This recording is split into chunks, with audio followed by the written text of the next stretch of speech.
अस्सलाम वालेकुम रहमतुल्लाहि व बरकातुहू। दोस्तों, आप सब लोग कैसा है? मैं तो अच्छा हूँ। सबसे पहले मेरे नाम बताता है। मेरा नाम सरहुल सालिकीन मुमताजुल वाइज़िन शरहुल फुक़ारा वल मसाकिन बंदा मोहम्मद यासीन। तो दोस्तों, आपके साथ मुलाकात करने के लिए बहुत बड़ा एक शायक मेरे पास आया है। तो शायक, अस्सलाम वालेकुम रहमतुल्लाहि व बरकातुहू। आप कैसा है? वालेकुम अस्सलाम व रहमतुल्लाहि व बरकातुहू। अल्हम्दुलिल्लाह, मैं तो अच्छा हूँ।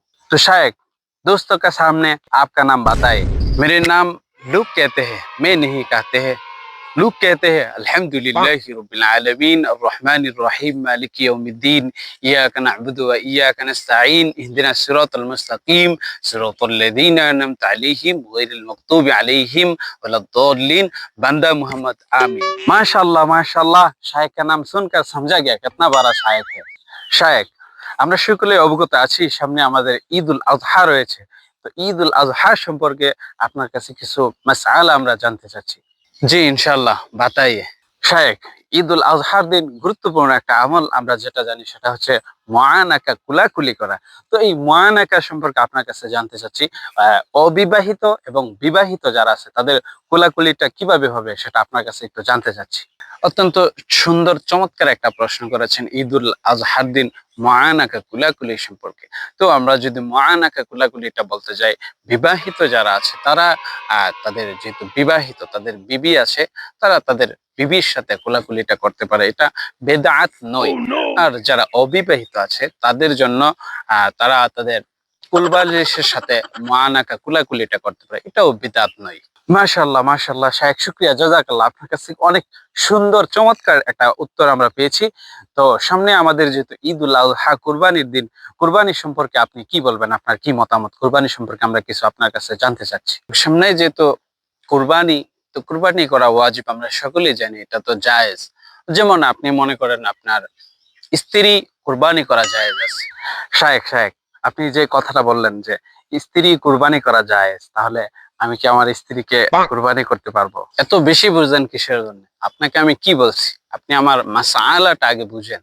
আমি বলছি স্ত্রী কুরবানি করা জায়েজ আছে। মানে হচ্ছে যদি কোনো এলাকায় যদি কোনো পুরুষ না থাকে, ওই এলাকায় স্ত্রী লোক পশু জবাই করতে পারবে, সেটা জায়েজ আছে।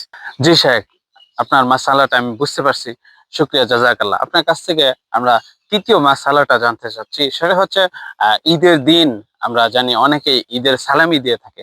তো ঈদের সালামি সম্পর্কে আপনার মতামতটা কি? যদি আপনি আমাদেরকে একটু বলতেন। আপনি এখন যে বিষয়টা জানতে চাচ্ছেন সেটা হচ্ছে ঈদের সালামি সম্পর্কে। ঈদের সালামিটা আমরা ২ ভাগে ভাগ করতে পারি। এক হচ্ছে যারা কিছু সবসময় আছে এমন কিছু লোক যারা সবসময় ছোটদেরকে সালামি দেয়। তো তাদেরকে সাধুবাদ এবং মুবারকবাদ জানাই আমার পক্ষ থেকে। যদিও আমি এখন পর্যন্ত ঈদের সালামি পাই নাই। তবে তাদেরকে শুভেচ্ছা জানাই। তারা যেহেতু সবসময় ঈদের সালামি দেয়, তারা দিতে থাকবে। তো তাদের জন্য ঈদের সালামিটা দেওয়া বাধ্যতামূলক। আর কিছু কিছু লোক আছে এমন যারা ছোটদেরকে সালামি দেওয়া তো দূরের কথা, ছোটদের কাছ থেকে আরো পাম দিয়ে ছোটদের চিপস বিস্কিট খেয়ে ফেলে।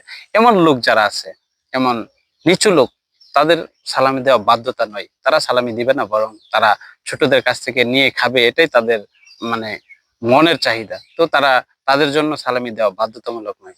তো শেষ আমি যে কথাটা বলতে চাই যে সেটা হচ্ছে ঈদের ১ সপ্তাহ আগে বা ঈদের আগের দিন, ঈদের দিন, ঈদের পরের দিন অনেকে আছে ফেসবুকে, মেসেঞ্জারে ঈদ মোবারক শুভেচ্ছা জানায়। তাদের সকলকে আমি সতর্ক করতেছি, ঈদের সালামি না দিয়ে কেউ ঈদ মোবারক শুভেচ্ছা জানাতে আসবেন না। আলগা পিরিতির কোনো দরকার নাই।